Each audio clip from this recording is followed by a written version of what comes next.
नमस्कार, न्यूज 18 के digital platform पर आपका बहुत स्वागत है। मैं हूं आपके साथ अंशिका पाठक। यूक्रेन ने इस बार रूस के गर्दन पर वार किया है। जी हां, यूक्रेन की सुरक्षा सेवा ने 4:44 पर तड़के एक खास ऑपरेशन के तहत क्रीमिया ब्रिज को तीसरी बार निशाना बनाते हुए जबरदस्त धमाका किया, जिससे ये पुल जो है अब क्रिटिकल कंडीशन में पहुंच चुका है। खास बात तो यह है कि इस बार हमला समुद्र के अंदर से किया गया। पुतिन ऊपर देखते रहे लेकिन नीचे ब्लास्ट हो गया, जिसे यूक्रेन ने महीनों की तैयारी वाला मिशन बताया है। समंदर में बना 19 किलोमीटर लंबा ये पुल रूस को क्रीमिया से जोड़ता है। यूक्रेन ने एक हफ्ते के भीतर ही दूसरी बड़ी तबाही मचाई है। 1 जून को ड्रोन हमले के बाद इस बार उसने पानी के अंदर धमाका किया, जिससे रूस हिल गया है। यूक्रेनी रक्षा मंत्रालय ने बताया कि यह ऑपरेशन कई महीनों तक योजना और निगरानी के बाद अंजाम दिया गया। @डिफेंस यूके आधिकारिक पोस्ट के अनुसार SBU एजेंट्स ने पुल की अंडर वाटर सपोर्ट पिलर्स में विस्फोटक लगाए, जिन्हें आज सुबह 4:44 पर डेटोनेट किया गया। विस्फोट में करीब 1100 किलो TNT के बराबर विस्फोटक इस्तेमाल किए गए, जिससे पुल की नींव को समुद्र तल से गहरी चोट पहुंची है। रूस ने 2013 में क्रीमिया को यूक्रेन से छीन लिया था। यूक्रेन ने यह धमाका रूसी सेना को हथियारों की आपूर्ति रोकने के लिए की है। क्रीमिया के जरिए रूस लगातार यूक्रेन के सीमावर्ती इलाकों में हवाई हमले कर रहा है।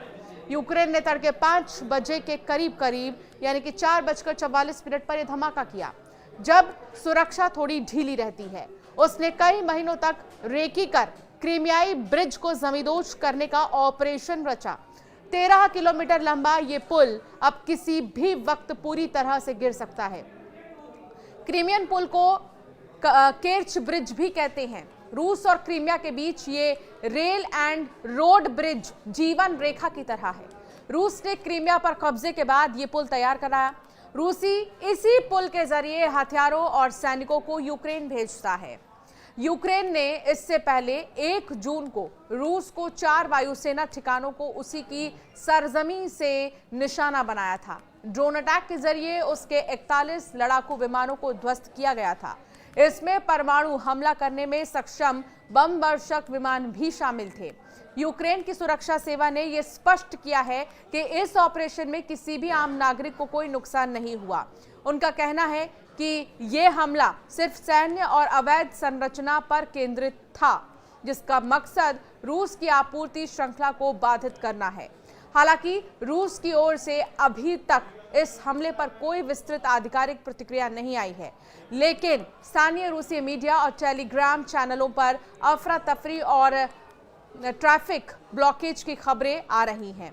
ये संकेत है कि रूस फिर एक बार रणनीतिक रूप से चौंका है। यूक्रेनी अधिकारियों ने बताया है कि 3 साल से जारी युद्ध को समाप्त करने के लिए प्रत्यक्ष शांति वार्ता में कोई प्रगति नहीं होने के एक दिन बाद उत्तर पूर्वी शहर के केंद्र में स्थित इमारतों और एक अस्पताल पर रॉकेटों की बौछार कर दी गई।